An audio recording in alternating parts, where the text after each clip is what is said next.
각 나라의 역사를 보면 왕의 영향력에 따라 그 나라의 문명과 문화가 발전해 온 것을 볼 수 있습니다. 세종대왕 한 사람이 위대한 생각을 하니까 우리나라에도 한글이 생겨서 우리 문자와 언어를 가지게 되었습니다. 인류의 역사를 되짚어 보면 왕의 권한과 영향력이 엄청나다는 것을 알 수 있습니다. 김일성 한 사람의 욕심 때문에 북한은 김정일에서 김정은까지 3대를 독재하면서 국민들의 피와 땀을 갈취하고 있습니다. 특히 김정은은 아버지 시대 때의 신복들을 다 죽이고 자신의 입지를 굳히기 위해 살상도 서슴지 않고 있습니다. 자신의 부귀와 영화를 위해 국민들을 결박하고 국민들은 먹을 것이 없어서 굶주리고 있지만 자신은 핵을 앞세워 온갖 만행을 저지르고 있습니다. 가까운 일본은 아베 총리 한 사람의 고집으로 국민들의 여론과 무관하게 전쟁을 할 수 없는 나라에서 전쟁할 수 있는 나라로 법을 바꾸어 주변국을 위협하고 있습니다. 나라의 최고 지도자나 왕의 영향력이 그만큼 무서운 것입니다. 서양의 역사를 보아도 그렇습니다.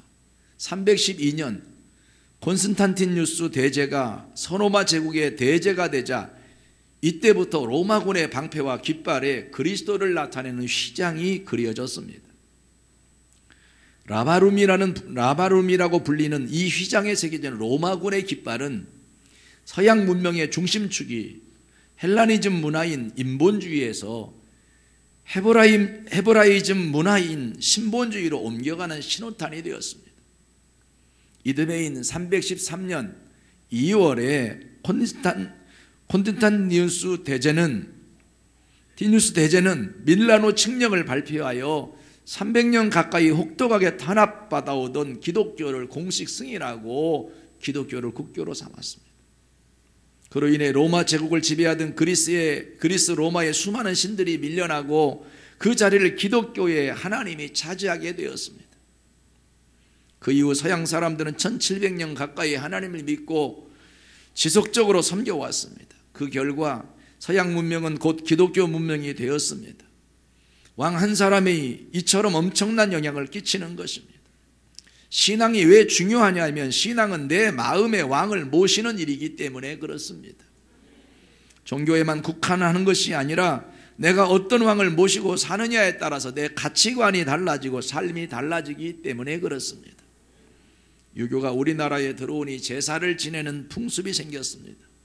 한 해에 몇 번씩 돌아오는 제사가 있는가 하면 어느 집은 10번 돌아오는 제사가 있어서 그 제사 때문에 과거 우리 선조들은 가세가 기울어지기도 하고 현재는 골칫거리가 되고 있습니다.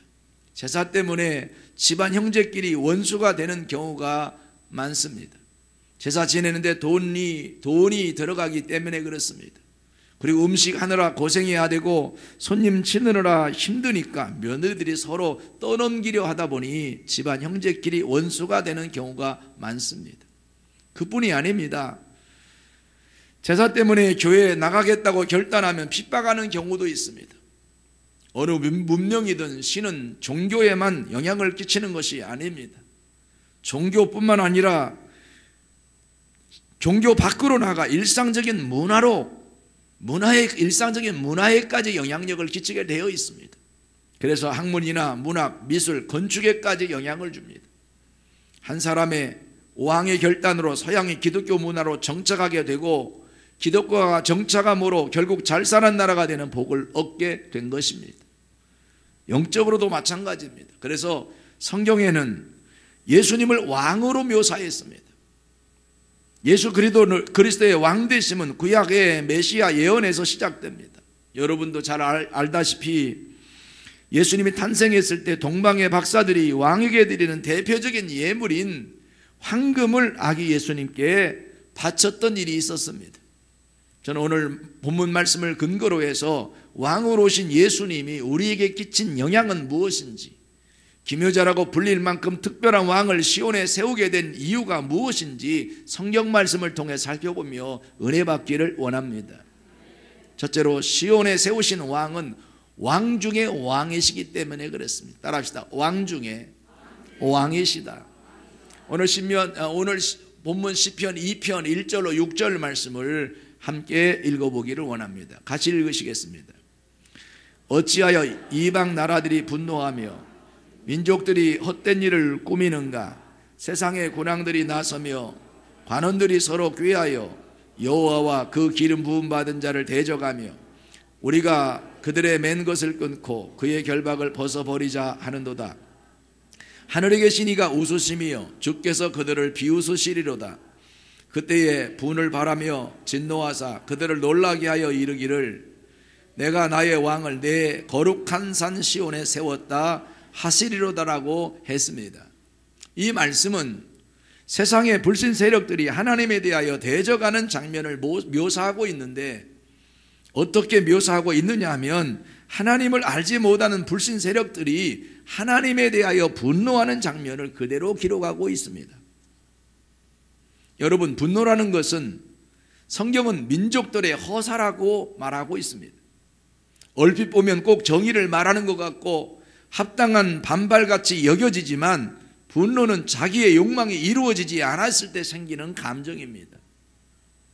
분노하는 사람들의 논리를 보면 다른 사람을 생각하는 정의를 앞세우는 것 같이 합당한 논리를 주장하는 것 같지만, 내면에 들어서 보면 자기 욕망이 이루어지지 않은 데 대한 불만입니다.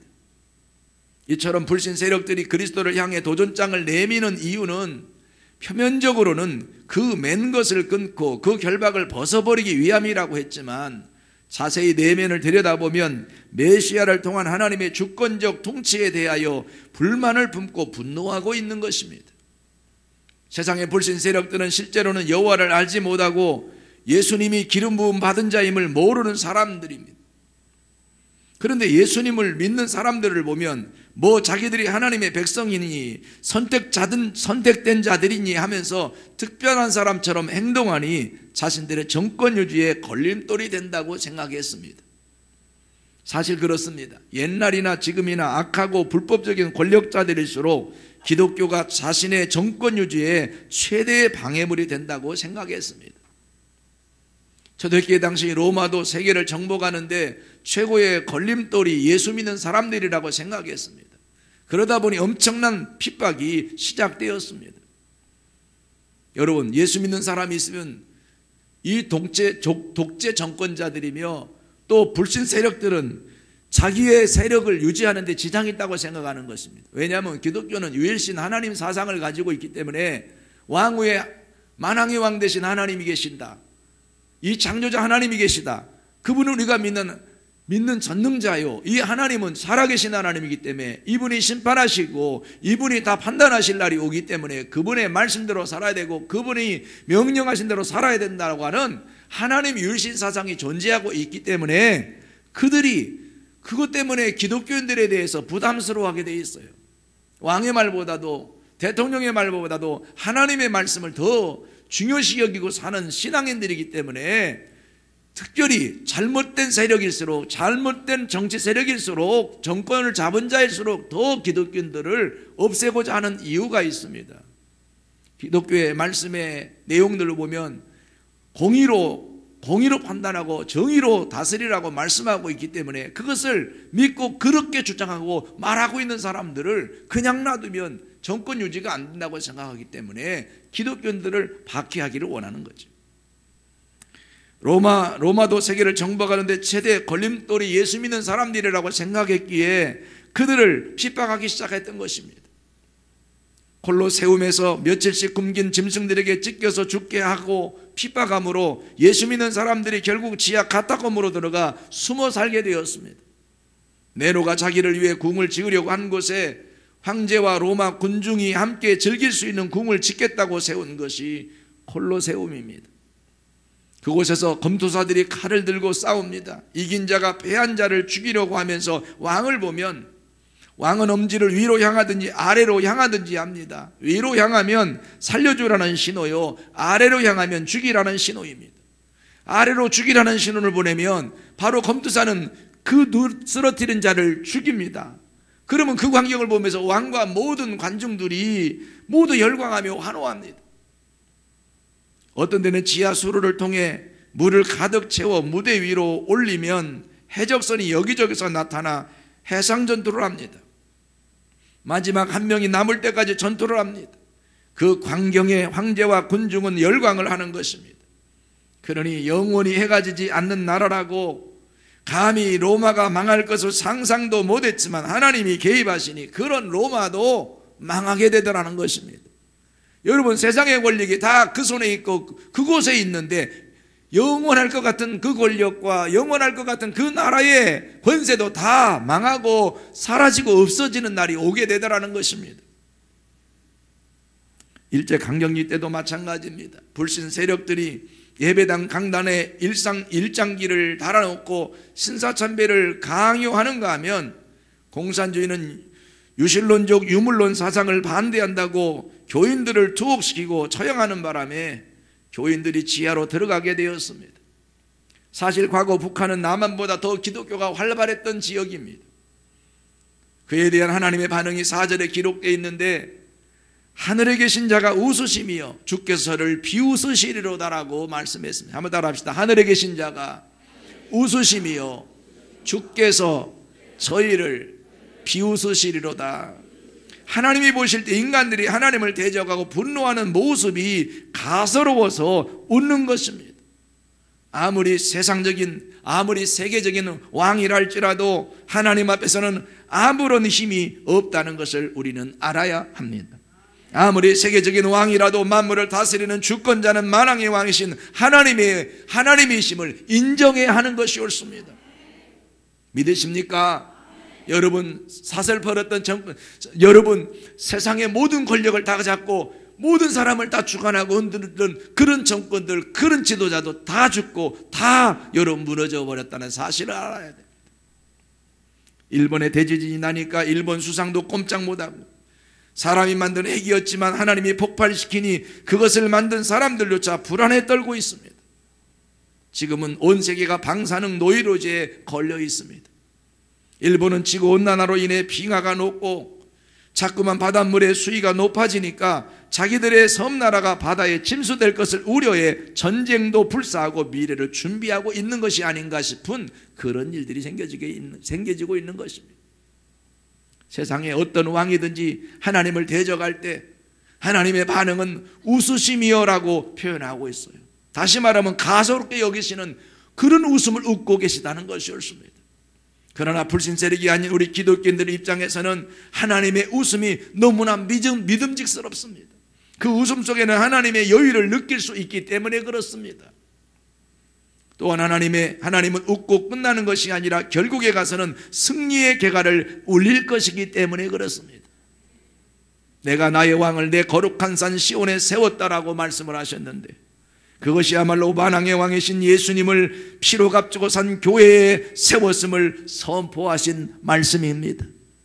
요한복음에 보면 빌라도 총독이 혹시 예수님이 로마 제국에 반역하는 세력의 우두머리가 아닌가 의심하면서 추궁하는 장면이 나옵니다. 이렇게 물어봅니다. 내가 유대인의 왕이냐? 그래서 예수님 말씀하시기를 요한복음 18장 36절에서 이렇게 말씀합니다. 예수께서 대답하시되 내 나라는 이 세상에 속한 것이 아니니라. 만일 내 나라가 이 세상에 속한 것이었다면 내 종들이 싸워 나로 유대인들에게 넘겨지지 않게 하였으리라. 이제 내 나라는 여기에 속한 것이 아니니라고 말씀하고 있습니다. 예수님의 나라 하나님의 나라가 이 세상에 속한 나라가 아니라는 것입니다. 영원한 나라라는 것이 옳습니다. 사랑하는 성도 여러분, 나를 다스리는 왕이 어떤 분인가에 따라 내 삶이 완전히 달라진다는 것을 아시고 왕 중에 왕으로 오신 예수님을 내 마음의 주인으로 모셨음에 감사하시기를 주의 이름으로 축원합니다. 예수님을 왕으로 모신 자는 영원한 천국에서 우리 주 예수 그리스도를 왕으로 모시고 그의 백성이 돼서 우리는 그곳에서 영생목락을 누리며 살게 될 것이기 때문에 여러분 우리 모두가 감사함으로 기뻐하는 자가 되어야 할 줄 믿습니다. 두 번째로 시온에 세우신 왕은 전쟁에 능하신 여호와시라고 말씀하고 있습니다. 영화에 보면 왕이 가장 영광스러울 때가 전쟁에 나가서 이기고 개선할 때의 모습입니다. 전쟁에 나가서 승리의 개가를 울리고 멋진 마차를 타고 거리를 누비며 개센문을 통과할 때 보면 정말로 너무 멋집니다. 백성들은 왕을 환호하며 기뻐하며 환호성을 지르는 군중 속에서 왕이 너무나 영광스러워 보입니다.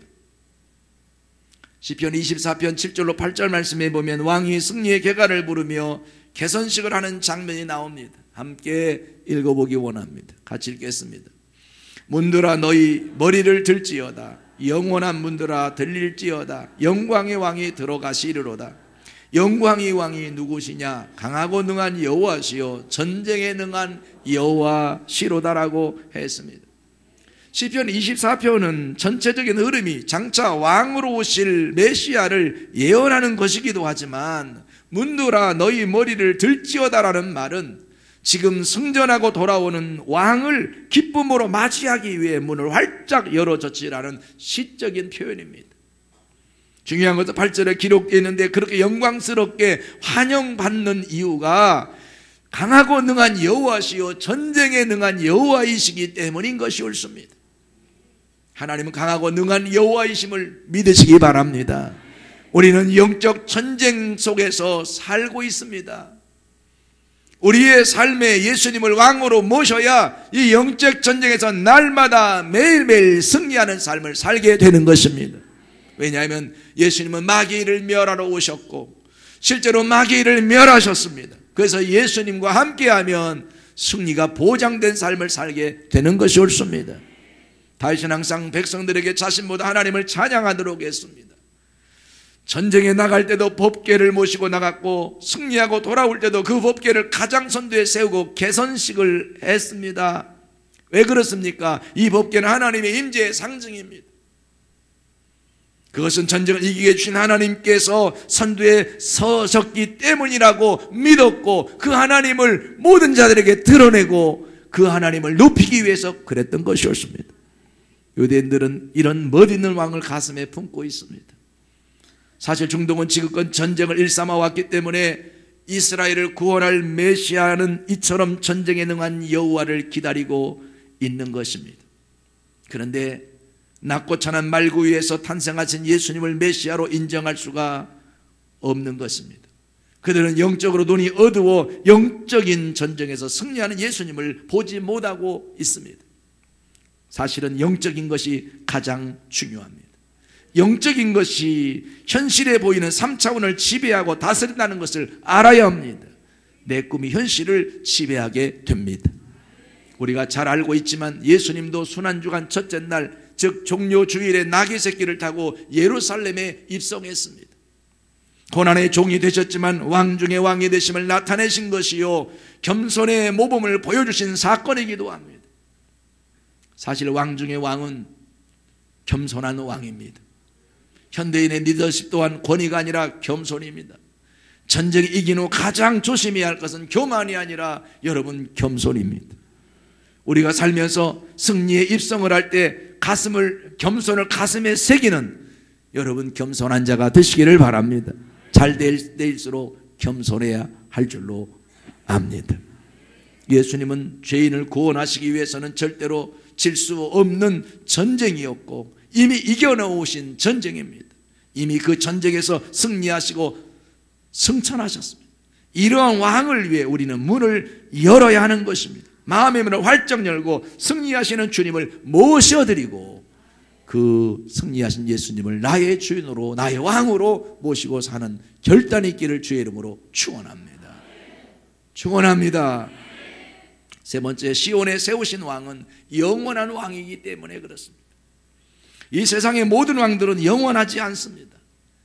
천하를 호령하던 당대의 군신이라 불리던 알렉산더 대왕도 나의 사전에 불가능이란 없다는 말을 남겼던 나폴레옹도 다 역사의 뒤로 자취를 감췄습니다. 당대 로마가 망한다는 것은 있을 수 없는 일이었습니다. 그러나 그런 로마도 망하고 말았습니다. 세상에 어떤 권력도 영원하지 않습니다.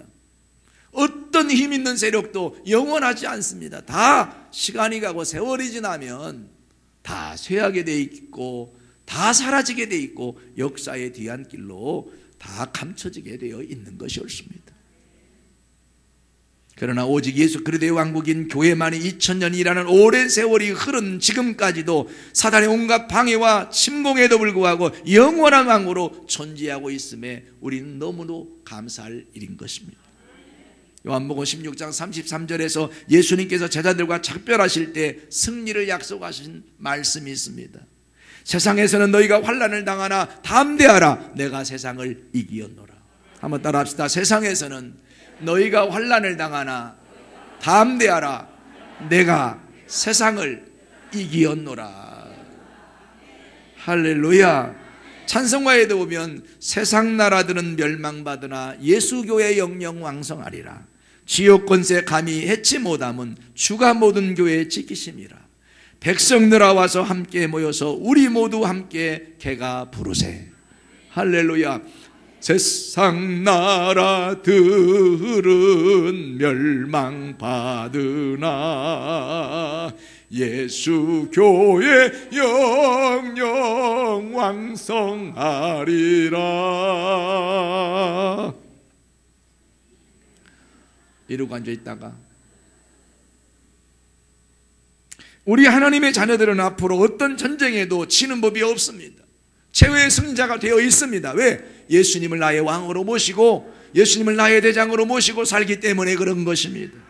왜냐하면 예수 그리스도를 대장으로 모시고 있기 때문에 여러분 승리가 보장된 삶을 살고 승리가 보장된 영적 전쟁을 하고 있는 것이기 때문에 그런 것이 옳습니다. 세상의 군왕들은 자신의 전체 생명을 걸고 큰 도박을 하듯이 전쟁을 합니다. 리비아의 카타비 왕을 보십시오. 엄청난 석유를 팔아서 그 돈을 막 뿌리면서 자기를 응원하라고 온갖 권모술수를 썼지만 결국 역사의 뒤로 사라졌습니다. 그러나 우리 예수님은 영원한 하나님이셨기 때문에 이미 승리를 선언하시는 왕이십니다.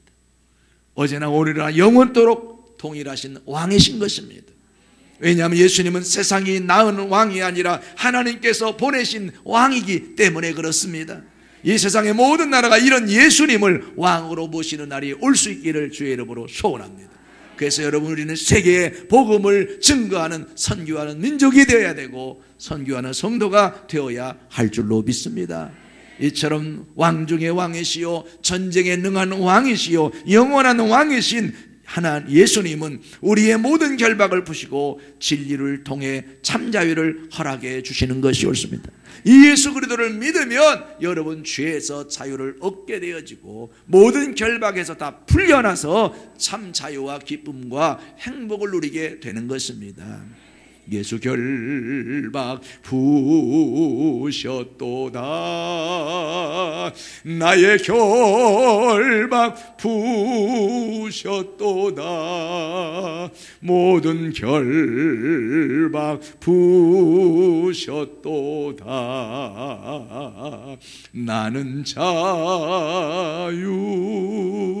자유에 죄의 결박도 부시고 가난의 결박도 부시고 저주의 결박도 부시고 죽음의 결박도 부시고 여러분 다 이 세상의 고통의 결박을 다 우리 주님이 풀어주셨어요.